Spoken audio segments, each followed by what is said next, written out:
વાક્યો જ્યારે ભારતીય જનતા પાર્ટીના આગેવાનો બોલે છે ત્યારે તમને નથી લાગી આવતું, ત્યારે તો તમે સામેથી પટ્ટા ઉતારીને કાઢવાની તૈયારી બતાવો છો. આ તમારી નપુસંકતા સાબિત કરી આપે છે કે તમને સાચું સાંભળવું પોસાતું નથી. તમારા પટ્ટા ઉતારી નાખવાની ધમકી આપી શેના આધારે આપી?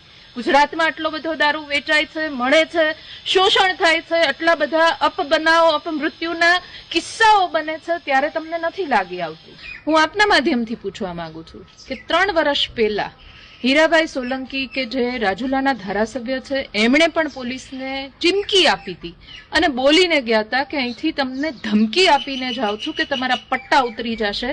ત્યારે આ બધા ક્યાં હતા એ આપના માધ્યમથી પૂછવા માંગુ છું.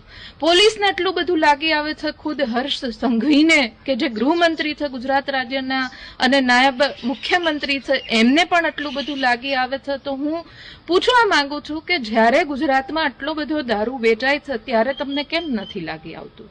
આટલા બધા પોલીસવાળા છે, એમને કેમ લાગી નથી આવતું કે અમે લોકો દારૂબંધીના નામે આટલો બધો ગુજરાતની જનતા સાથે તોડ કરીએ છીએ, ત્યારે તમને કેમ નથી લાગી આવતું? એ આપના માધ્યમથી પૂછું છું. તમે જે વિરોધ કરાવો છો, જ્યારે આમ આદમી પાર્ટી હોય, કોંગ્રેસ પાર્ટી હોય, વિપક્ષના નેતાઓ હોય એ સવાલ પૂછે ત્યારે તમામ લોકોને કે જે ભારતીય જનતા પાર્ટી સાથે જોડાયેલા છે, જે સરકારી તંત્ર સાથે જોડાયેલા છે, ત્યારે તમને લાગી આવે છે